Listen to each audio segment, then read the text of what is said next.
আল্লাহ নবী সাল্লাল্লাহু আলাইহি সাল্লাম বলেন, কোন বান্দা যখন গুনাহ ছেড়ে দিয়ে তওবা করে আল্লাহর দিকে ফিরে আসে, আল্লাহর কসম নবী বলেন আল্লাহ তাআলা সবচেয়ে বেশি খুশি হন।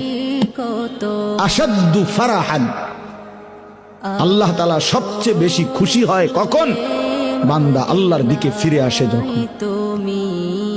বিতাওবাতি আবদিহি, বান্দা যখন আল্লাহর দিকে ফিরে আসে আল্লাহ তাআলা ভীষণ খুশি হয়।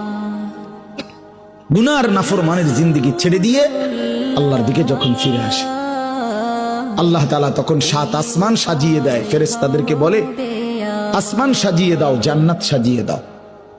ফেরেশতারা 7 আসমান জান্নাত সাজাইয়া ফেরেশতারা জিজ্ঞেস করে, মাওলা আসমান কেন সাজাইলেন, জান্নাত কেন সাজাইলেন?